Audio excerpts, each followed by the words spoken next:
Hey there, Lucy. How you doing today? I am doing fantastic.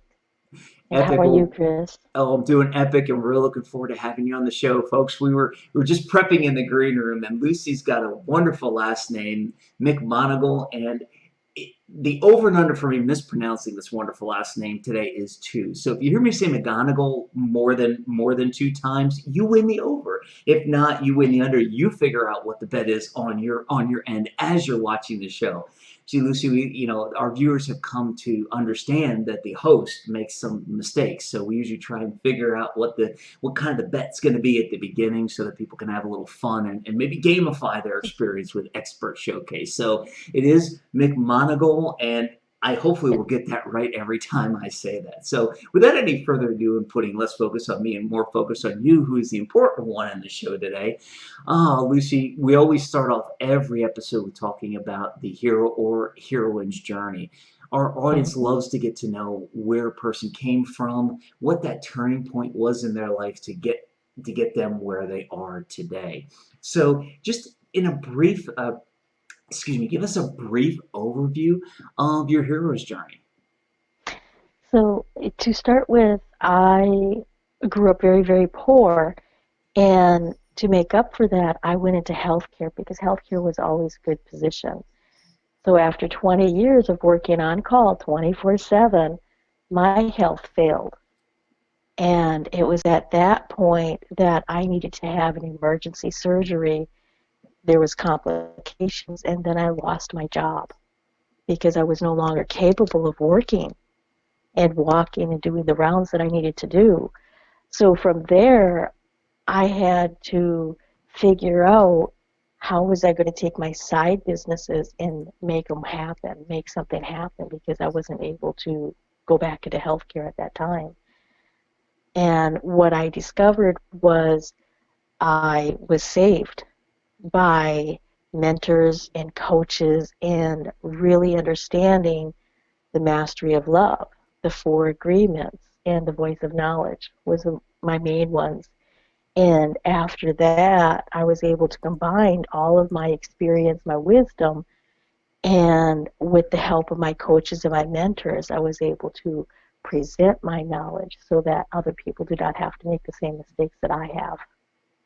Oh, that's epic. And it's so interesting. First of all, thank you for your service in the healthcare field. I've known many people in the healthcare field, and whether it's a nurse or a nurse's aide, especially nurse's aide. My ex-wife happens to be a nurse's aide, and I'll tell you, it's probably one of the most thankless jobs I've ever seen or I've ever heard of. And you would think not, because you would think that people would be appreciative of the care and everything, but it just seemed like it seemed like it was like I said, it almost felt like it was a thankless job, and there was a lot of death around, which is never a happy thing. It amazed me how many people that she would help through at the end of their life, because she would work the overnight shift, and it just kind of seemed like when those things would happen. So thank you for your service in the healthcare field. It sounds like an Welcome. extremely interesting journey. It sounds like you've gone through what other experts have gone through, which is something terrible, and Yes. it's led you to find coaching and realize that coaches can really help change the world. So I'm really looking forward to understanding, and in the second half of today's show, figuring out how people can increase their income by dissolving their fears. And y'all definitely want to stick around, because we've got a special offer for Lucy coming up at the very end of the show.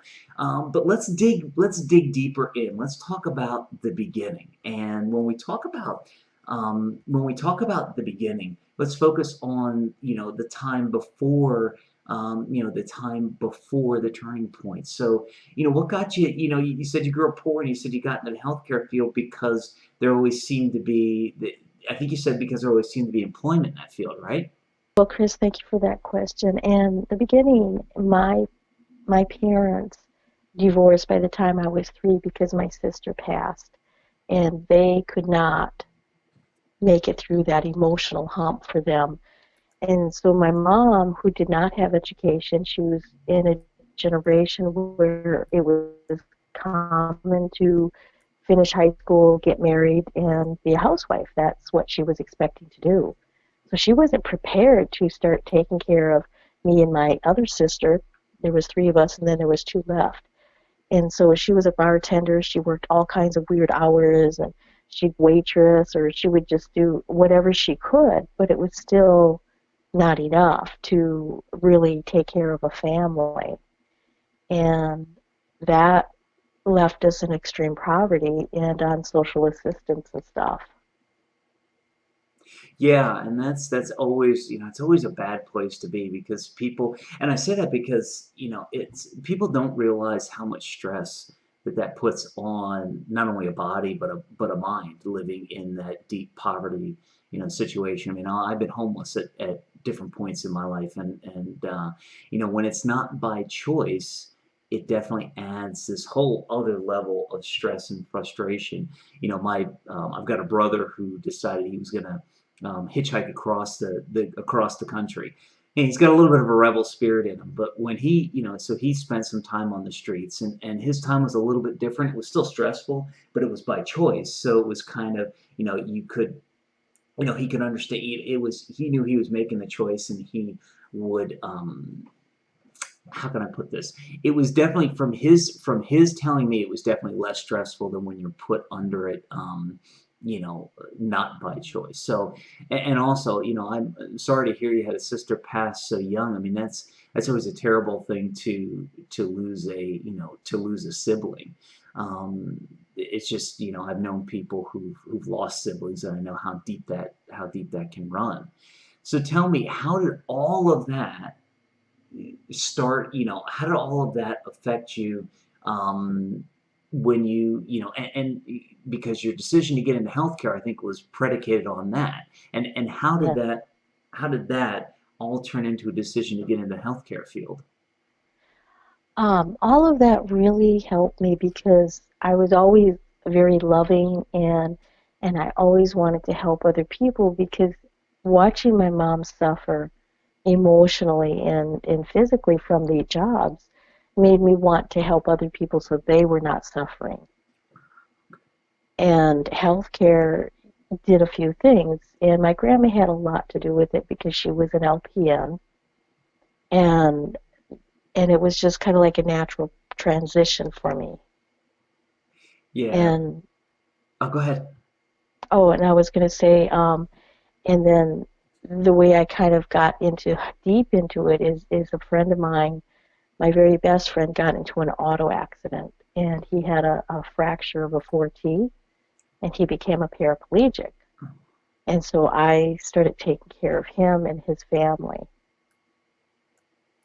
Yeah, and that's so great. I mean, when I say great, I mean from the standpoint that, you stepped in and helped, and, took care of him and his family. So you're a giver, and that's great. And, it's also great to hear that, you come from a line of people who were in the healthcare field. So you're in the healthcare field, and by the way, what did you do? Were you a nurse? Were you a nurse's aide? What did you do in the healthcare field? I started out with as just being a care provider, and then I built my way up to being um, the manager. From the manager, I went to being the liaison. From the liaison, I went to being a chief executive director. Oh, okay, excellent. And by the way, you weren't just a care provider. It's funny. Every time somebody says "just," I Right. always picture Tony Robbins in my head because he does that great routine where somebody Yeah. says she's just a mom, and he starts screaming at her, and I can only imagine what that would feel like, standing and getting screamed at by Tony, looking up and going, "Okay, okay, Green Giant, I'm done at this point. That's, yeah, Yeah. fine. I'm not just anything. Thank you very much." But yeah, so you were a care provider, and you worked your way up, which is epic. And that's what, people have to realize. A lot of people will, whether it's in our industry or other industries, they want to become this overnight success, and they don't realize all the hard work that goes into building things up. Sure, you can become successful quickly. Some people do become successful quicker than others.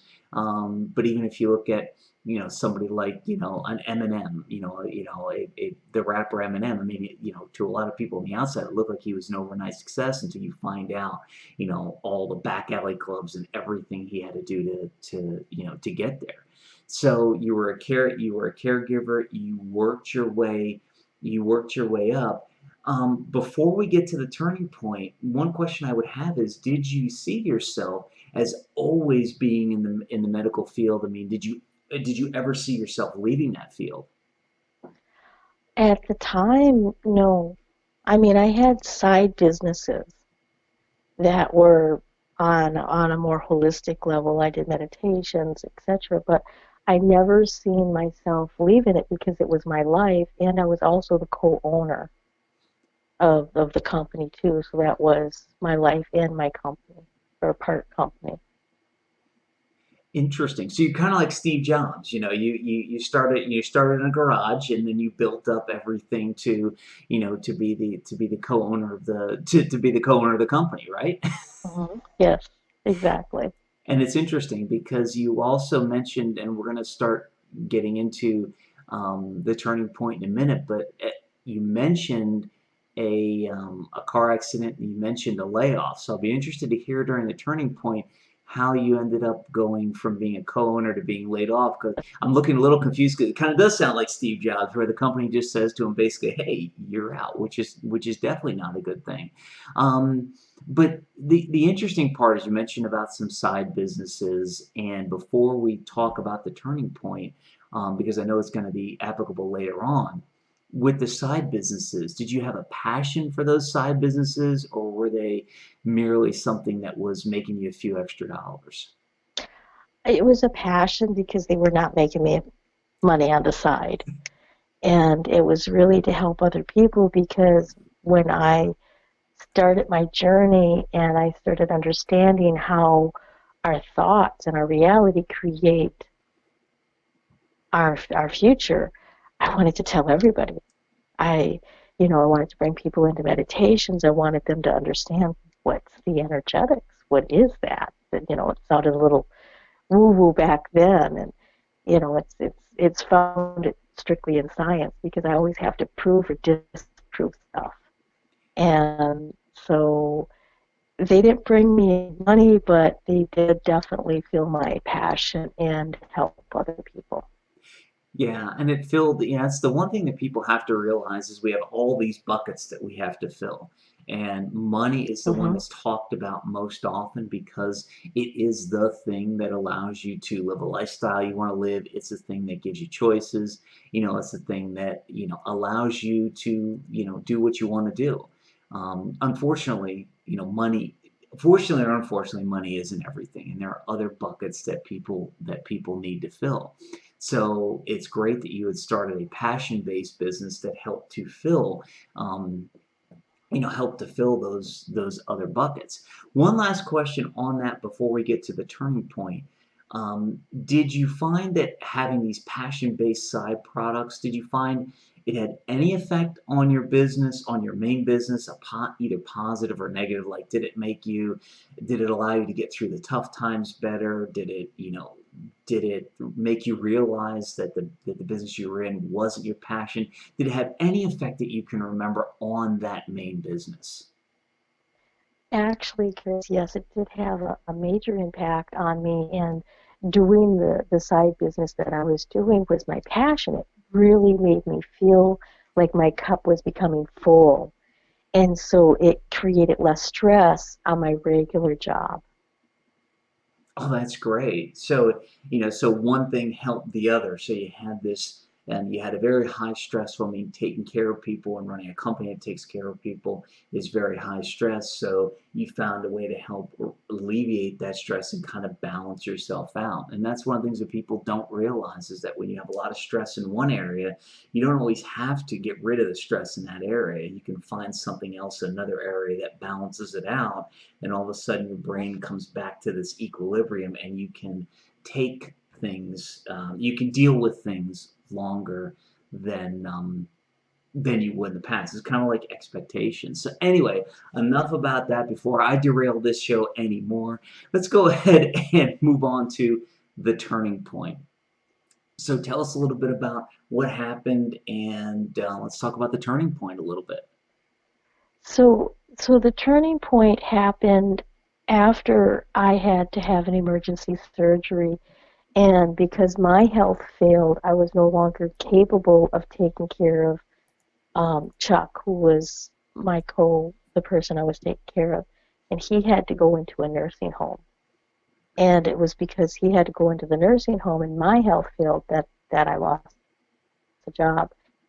And from there, I really had to start grabbing onto my spirituality. I had to figure out what I needed to do next. And I had a couple of coaches help me really start birthing my purpose and how can I help other people where it's not going to take my health away from me. And so I started studying mastery of love. I started studying the four agreements. I started studying with other coaches who brought me through a step-by-step program that helped me understand, okay, how can I use all of my skills and how can I move forward and how does this match my personality?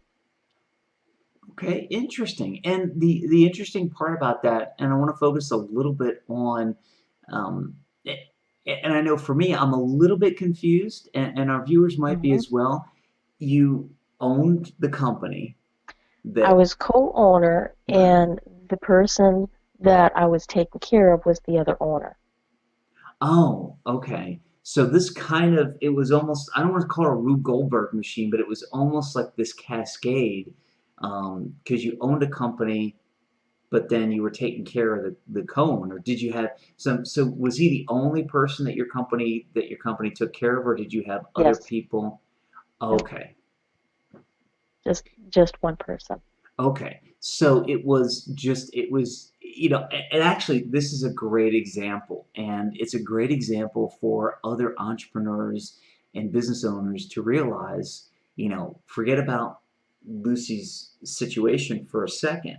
When you have one client and they are your big client and you have nothing else in the background, nothing else waiting, no other clients in the wings, no other clients in your pipeline, you have a single point of failure that could completely derail your entire company and entire life, right, Lucy? That's correct. That's correct.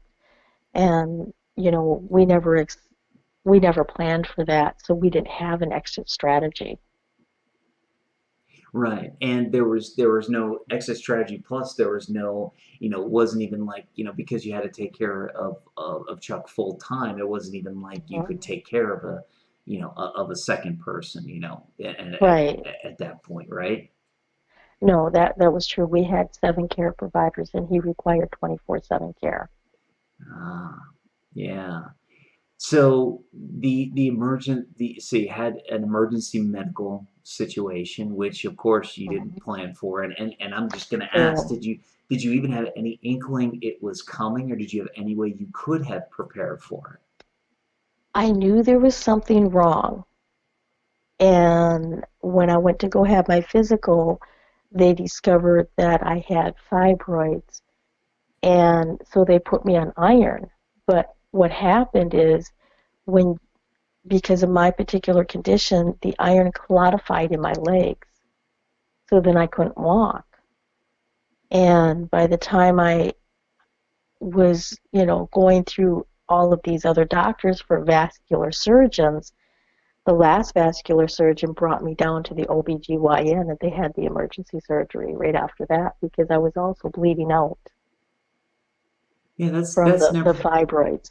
that's never a good, that when the words bleeding and out are in the same sentence right close to each other, never a good thing. I don't mean to make Yeah. fun of or diminish it, but it's kind of, the interesting part is our viewers might be wondering, well, how does this medical thing relate to me? And the interesting part is that Lucy's medical situation and condition closely mirrors a lot of businesses that are out there. They have Yes. something that they know might be going on. They have something that they Mhm. think might be a problem. So they go to a marketing guy, they go to a video guy, they go to a coach, they go to all these people to start to figure out. And they kind of know something's going on, but they don't, they Mhm. look around and nobody can really put their finger on it until sometimes it's too late. until Exactly. until sometimes, you've got to go in for the emergency surgery. Um, Mhm. And the interesting part about what we're going to talk about later on, about the the increasing your income by dissolving your fears. And so we'll talk about this later on, but it would seem to me that this closely aligns with what we're talking about in your turning point, where some of these fears can Yeah. be things that people know are wrong, but they're not attacking head on. They're not going, and this is by no means to say you didn't attack your situation head on, but there was a lot of doctors involved. There's a lot of people involved until somebody could find the right thing. So you really would have been Hmm. nice if you could have got that shortcut sooner, right? Correct. Correct. If I would have had the shortcut sooner, it wouldn't have escalated to the point of where I couldn't walk, and it wouldn't have escalated to the point of where I needed an emergency surgery, Exactly. or 6 blood transfusions to survive going to the surgery. Wow. And once again, So, that closely aligns to a business. If you can get the shortcut mhm, sooner, the six yeah. blood transfusions are like those 6 lines of credit, or the home equity Hmm. loan, or the business loan, or the payday Exactly. loan, right? I mean, this all kind of, and the reason I'm bringing all this up, Lucy, is definitely not to diminish your medical situation. It's a horrible thing to have gone through. I'm showing people how it really ties into what we're going to talk about in the aftermath and later on, Hmm. because when you can tie that in with business, it shows why you are the people to help. You are the person to help people increase their income by Exactly. dissolving their fears. So before we get to the aftermath, which is what happens after the surgery, and kind of how it led you to where you are now, anything else you want to tell folks about the turning point, and maybe something that you learned from the turning point? For me, the main turning point is to really do what it takes. And, even if you're afraid to go see a doctor, or take out a line of credit, or do something, when you match fear eye to eye, the fear becomes smaller, and it'll save you so much more stress, and it'll save you so much frustration, as if you can just face it and then go through it. Yeah, that is epic advice. So we've heard how you started off in the healthcare field as a caregiver.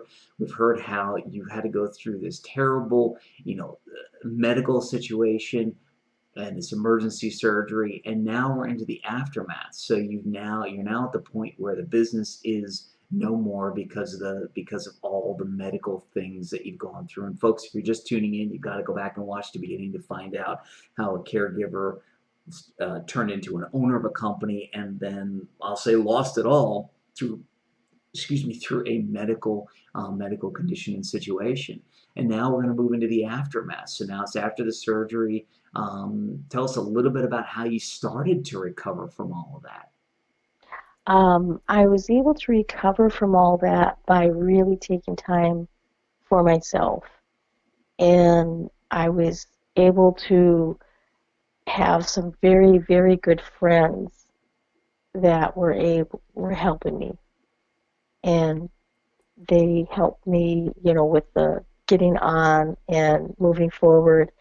And I started discovering that I need to take care of myself first before I can start taking care of other people. Because when my pot is empty, then I run into complications, and that's when I run into problems. And it's the same thing with the business. If you're running on empty and you're not taking the time to recharge, if you're not getting help when you need help, if you're not reaching out, if you're not doing those things, then your business is destined to fail, because you can only do so much. Yeah, exactly. It kind of reminds me of an old saying that my adopted dad used to tell me. It's something about having a pot and then urination. I don't know. It's kind of, from the old days, something about not having I guess the old saying was not having a pot to piss in, or something like that. Hmm. Um, Yeah. the interesting thing you bring up is the fact that as coaches, a lot of people want to give away a lot of free sessions, and they want to do a lot for other people because they just want to give. And what they don't realize, and correct me if I'm wrong, but what they don't realize is while that might be a good business building technique, if that's their sole focus and they're just giving everything away to everybody and they're not figuring out how to make money off of it, then they're not going to be able to help anybody. I mean, is that kind of what you were going for, or what you were? Um, what I was going for is self-care and self-love. When you can reach out, accept the help that you need, and you can take care of yourself, then you can move forward and help others. And it's kind of a balancing act because many entrepreneurs, when they're at the aftermath, when they're picking up the pieces, they don't realize how important it is to take care of yourself. They don't realize how important it is to reach out and say, "Hey, can you help me?" They try to do it all on their own, and they try to do it all with their own energy. And this is really, entrepreneurs are a community. And there's so many other entrepreneurs that are willing to say, "Hey, yeah, I'll help you. We can exchange this for that, or, we can build a community together." And it's about community teamwork and self-care. Yeah, yeah, you're so right, and it's interesting because a lot of entrepreneurs and whether it's coaches, entrepreneurs, business owners, they're afraid to show their weakness. And there Yes. are times when showing weakness is good. There's other times when it's not, but there's times when showing weakness is good, and that there are other people out there that are willing to help. So that's a great point. So you're in this aftermath, and Uh-huh.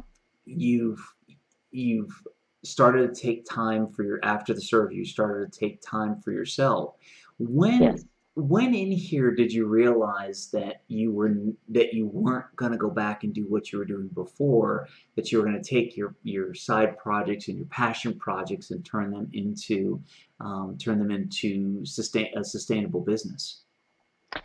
I discovered that when I started working with a midwife for your life, a life purpose coach. And I discovered that, my life purpose was still helping others. That's always been a core, and it was combining that with being a teacher because I love educating and helping others through teaching and knowledge.